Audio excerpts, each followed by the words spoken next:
कथाओं के अनुसार अश्वपति सम्राट की पुत्री का विवाह राजा दशरथ के साथ हुआ तो दासी मंथरा उनके साथ मायके से आई थी। बताया जाता है कि मंथरा ने कैकेयी को बाल्यावस्था से अपनी बेटी की तरह पाला था। रामायण में कैकेयी को सुंदर और वीरांगना स्त्री बताया गया है। कैकेयी राजा दशरथ की सबसे प्रिय रानी भी कही जाती है। कथाओं में वर्णन मिलता है कि कैकेयी के पिता के भाई की बेटी रेखा और कैकेयी बचपन में बहुत अच्छी दोस्त थी।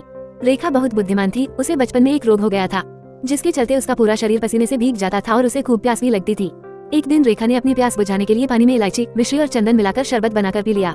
इस शरबत को पीने से उसके शरीर के बहुत से अंगों ने काम करना बंद कर दिया था। रेखा के पिता ने उसका चिकित्सकों से उपचार करवाया। रेखा ठीक तो हो गई, लेकिन उसकी रीढ़ की हड्डी में दोष आ गया।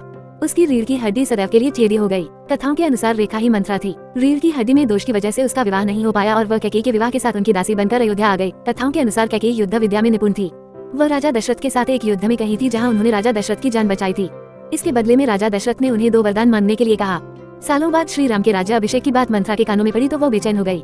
कुबड़ी मंथरा ने कैकेयी को ये समाचार सुनाया। ये सुनकर कैकेयी आनंद में डूब गई क्योंकि राम उस समय सभी के प्रिय थे। मंथरा ने कैकेयी को राम के विरुद्ध खूब भड़काया, लेकिन कैकेयी मंथरा की बात नहीं मानकर आनंद में डूबी रही। तब मंथरा के बहकाने पर कैकेयी को अपने 2 वरदान की याद आई।